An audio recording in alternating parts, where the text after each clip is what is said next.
Halo, selamat pagi pemirsa, apa kabar Anda di hari ini? Senang sekali kami dapat kembali menjumpai Anda dalam Berita Papua pagi ini.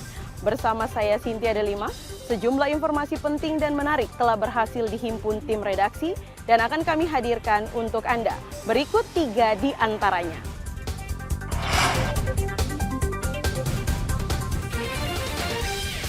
Tiga pembuat senjata api rakitan di Manokwari diringkus polisi.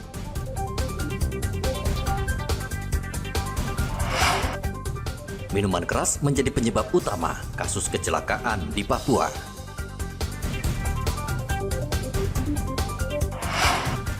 KPU Merauke membuka pendaftaran KPPS baru.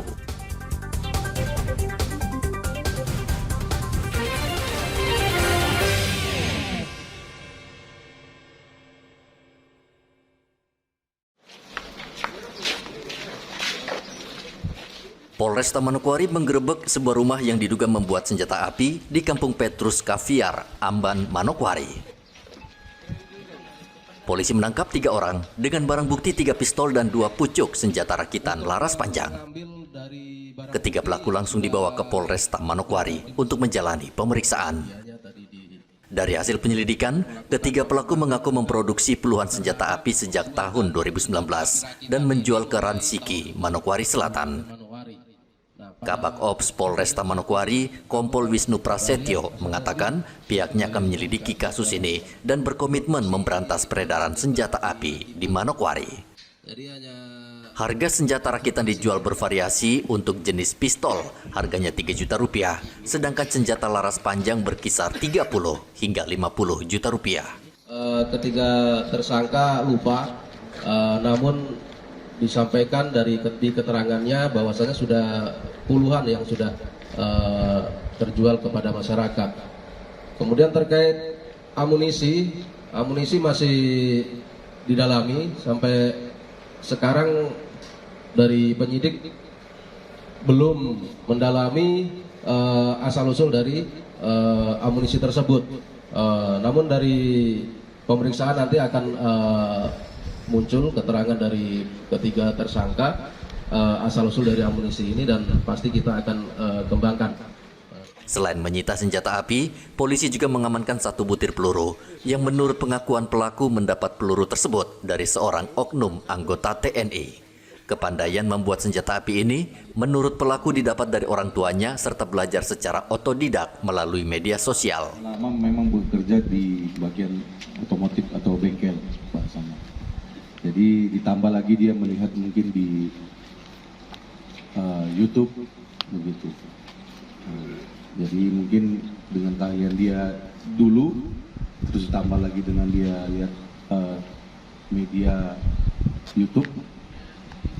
Jadi mungkin dikolaborasikannya jadilah senjata api rakitan begitu.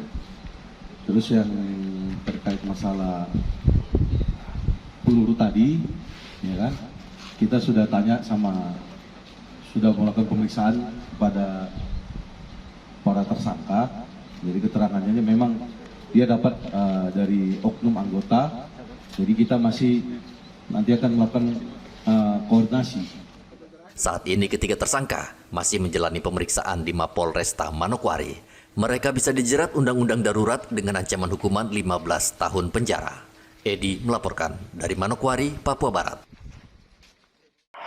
Dengan berbagai pihak terkait dengan rencana. Satgas Operasi Damai Kartens mempelajari tawaran yang diajukan kelompok kriminal bersenjata pimpinan Egyanus Kogoya. Egyanus dan anak buahnya berencana akan membebaskan pilot Susi Air, Kapten Philip Mark Mertens, yang selama setahun lebih disandera. Polisi menerima surat dari Egyanus Kogoya tertanggal 17 September 2024. Dalam surat tersebut, KKB meminta fasilitator yang bisa menjadi perantara atau mediator dalam pembebasan pilot asal Selandia Baru. Kasatgas Humas Operasi Damai Kartens, Kombes Bayu Suseno, mengatakan pihaknya masih mempelajari proposal tersebut untuk memastikan apakah surat tersebut asli atau benar dari KKB, karena kelompok ini menurut Bayu kerap membuat propaganda kosong. Kami dari Satgas Operasi Damai Kartens pada prinsipnya telah mempelajari proposal tersebut dan kami akan melakukan pengecekan terlebih dahulu tentang kebenaran isi proposal tersebut. Apakah ini merupakan hal yang serius akan dilakukan oleh KKB atau hanya sekedar propaganda belaka? Kami akan melakukan pengecekan terlebih dahulu. Kemudian yang berikutnya, kami akan melakukan langkah-langkah koordinasi dengan berbagai pihak terkait dengan rencana pembebasan pilot tersebut. Termasuk juga kami akan melakukan komunikasi dengan berbagai tokoh, baik tokoh gereja, tokoh adat, tokoh pemuda, maupun keluarga terdekat dari Egyanus Kogoya terkait dengan rencana pembebasan pilot tersebut. Harapan kami bahwa proposal ini adalah benar sehingga pilot Susi Air tersebut dapat segera dikembalikan dan berkumpul kembali bersama keluarganya. Bayu berharap KKB segera membebaskan pilot Susi Air yang disekap di tengah hutan selama lebih dari setahun. Seperti diketahui, KKB pimpinan Egyanus Kogoya menyandara pilot Susi Air, Kapten Philip Mertens, sejak 7 Februari 2023 lalu, ketika korban mendaratkan pesawat di lapangan terbang Paro, Kabupaten Duga, Provinsi Papua Pegunungan. Baik pemerintah Indonesia dan Selandia Baru sudah berusaha membujuk Egyanus dan gerombolannya, namun KKB tetap bersikeras menyandera korban, kecuali tuntutan mereka merdeka dari Indonesia dikabulkan. Dari Kota Jayapura, Papua, Hendra melaporkan. Penggunaan minuman keras masih menjadi penyebab banyak kecelakaan lalu lintas di Papua. Tidak sedikit korban yang luka parah, bahkan meninggal dunia. Dirlantas Polda Papua Kombes Abrianto Pardede mengatakan pengendara saat menegak minuman keras sangat berisiko tinggi mencelakai dirinya dan orang lain. Menurut Abrianto, pengendara yang menegak minuman keras juga tidak ditanggung asuransi ketika mengalami kecelakaan. Memang dalam ANEF kita, jumlah kelantas yang terjadi di Papua dengan jajarannya itu dikarenakan miras. Nah, miras ini kami himbau kepada masyarakat ketika kita dalam pengaruh alkohol, jangan sekali-kali menggunakan kendaraan bermotor. Karena apabila terjadi eksiden atau kecelakaan, kita akan dirugikan. Karena apa? Kita sudah kehilangan materi, mungkin nyawa, juga tidak terbackup oleh JR. Jadi asuransi tidak akan membackup karena dikarenakan mabuk.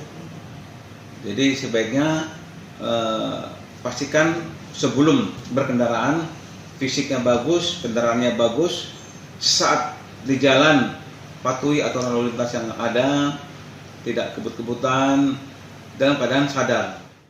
Abrianto mengimbau pengendara agar menghentikan kebiasaan buruk ini karena melanggar undang-undang lalu lintas. Arthur melaporkan dari Kota Jayapura, Papua.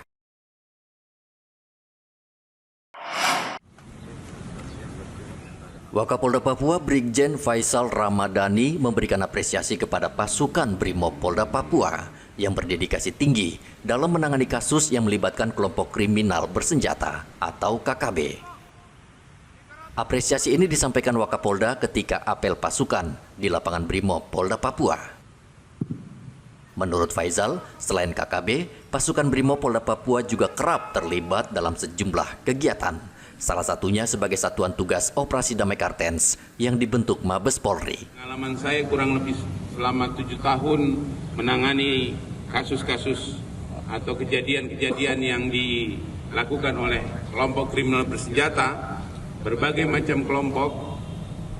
Brimob Polda Papua betul-betul menunjukkan eksistensinya, betul-betul menunjukkan kapasitasnya. Dalam hal ini saya ingin sampaikan rekan-rekan bahwa pasukan itu punya tradisi, pasukan itu punya nilai-nilai, dan tradisi nilai-nilai itu yang saya tahu betul selalu diturunkan, selalu diwariskan dari generasi ke generasi. Nah, dan itu sesungguhnya adalah warisan atau legacy yang sangat luar biasa dari Satbrimob Polda Papua. Para senior-senior Satbrimob Polda Papua telah mewariskan nilai-nilai yang sungguh sangat luar biasa. Wakapolda meminta pasukan menjaga tradisi dan warisan ini dengan baik di lingkungan Satuan Brimob Polda Papua dan meneruskan nilai-nilai ke generasi selanjutnya. Wakapolda mengingatkan tantangan ke depan akan semakin berat karena akan menghadapi pilkada serentak pada bulan November mendatang. Mantan Direktur Kriminal Umum Polda Papua ini juga berharap pasukan Brimob Polda Papua giat berlatih dan menerapkan disiplin tinggi dalam bertugas. Arthur melaporkan dari Kota Jayapura, Papua. Tahun ini kita didukung oleh 100 orang.